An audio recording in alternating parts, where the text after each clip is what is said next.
जगन्नाथ जय श्री जगन्नाथ। आज जानिबा आमे माटीर स्वाद किपरि होइते परखिबा। प्रायतः माटी चारि प्रकार ही होइते। ब्राह्मण, क्षत्रिय, वैष्णव, शूद्र, यही चारि प्रकार माटी, चारि जातिर चारि प्रकार माटी। चारि जातिर चारि प्रकार माटीर स्वाद अलगा अलगा होता है।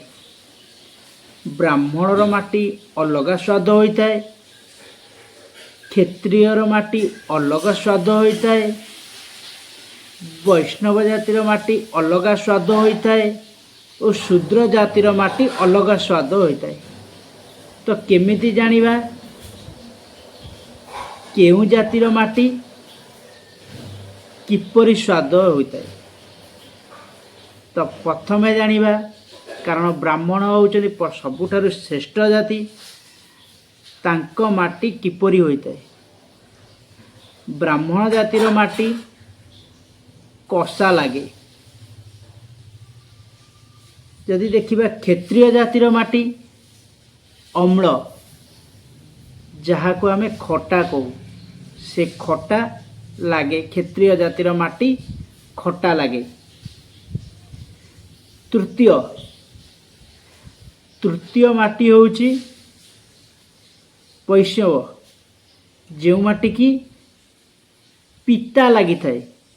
आपण से माटी की टिके जदि चाखिबे देखिबे पिता लागु थाए, पिता लागिबो। आपण थरे ट्राई करंतु, एटा मो मत नुह, शास्त्र मत। आ चतुर्थ जो माटी होची शूद्र, शूद्र माटी मधुर लगी थाए। यह आपण जदि परखंतु, थरे परखंतु, एई चारि जातिर माटीर स्वाद जदि परखिबे जानि परिबे।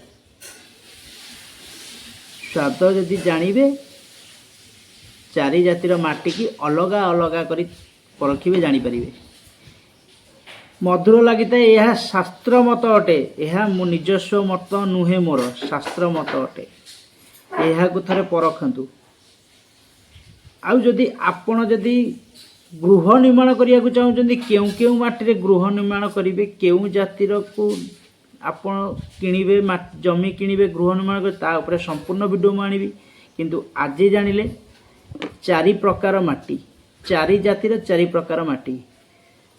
जदि आपण आम वीडियो को भल लगुच निहाती भावे सब्सक्राइब करेंगे, लाइक शेयर निहाती भावे करेंगे। रहिलु, जय श्री जगन्नाथ।